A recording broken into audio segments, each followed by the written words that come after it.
The first time I relapsed was after only 90 days of sobriety. But let me give you all the backstory. You see, prior to me deciding to get sober, I was in a committed relationship for about a year and some change. And my partner at the time knew that I was struggling with alcoholism, but I was in denial.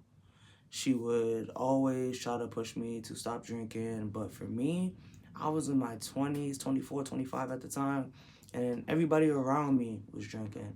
So I normalized it. I told her that she was just trying to make me boring and she just wanted me in the house. So I'm not gonna stop. This is who I was when you met me, and if you love me, then you'll accept me and we'll remain as is. And we stayed together for some time, but eventually it tore us apart. I mean, I was drinking in the car after work and chasing it with peanut butter cups in order to hide the smell from her. But somehow she always knew. And she truly just wanted me to be the best version of myself. She saw a potential in me that I couldn't see. After we ended up splitting, it was about maybe 4 or 5 months into the breakup that I decided I couldn't bear to be without her. So I got sober. And at the 90-day sobriety mark, I asked her to meet me to have a conversation. And due to our history, she gave me that respect.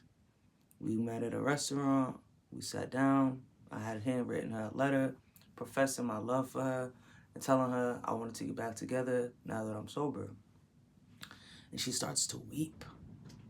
And I'm like, why are you crying? This is great news. I'm sober. We can be the couple we've always wanted to be. You take me back and we start brand new. She said, Kalia, I'm seeing somebody. And I said, who cares? They're not me. She said, that's not fair. She said, for 6 months, I waited for you to tell me you wanted to be better. For 6 months, I left the door open, hoping that you would come back. But you didn't. So I finally allow somebody in. I finally give somebody a chance. And although it's new, they haven't done anything for me to just drop them because all of a sudden you decide you're ready to get your life together. This breaks both of our hearts. We're sitting at the table crying. We decide to get the bill. We go outside. We finish the conversation in the parking lot. She's crying. I'm crying. We hug. And we go our separate ways. That night, I relapsed. And that was the start of a bender. Drinking day and night, in and out for days and days on end, for months, to be honest. I eventually bump into her one day while I'm out, and she comes up to me and says, I thought you wasn't drinking anymore. And I said, well, that's not your problem, ain't it?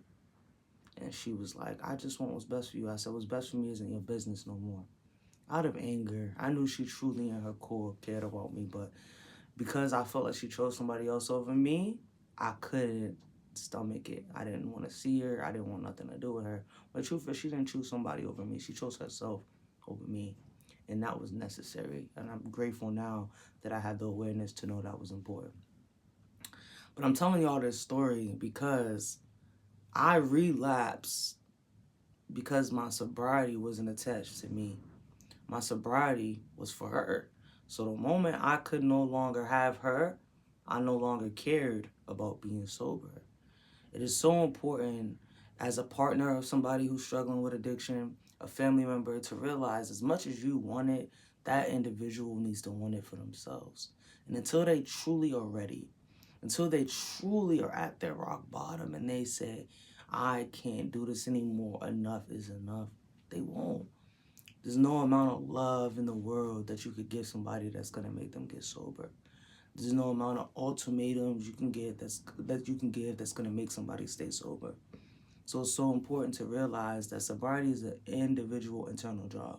Although it's important for the addict to be surrounded with support and love, you gotta know that they're not gonna be able to upstand it and uphold it if they're doing it for you.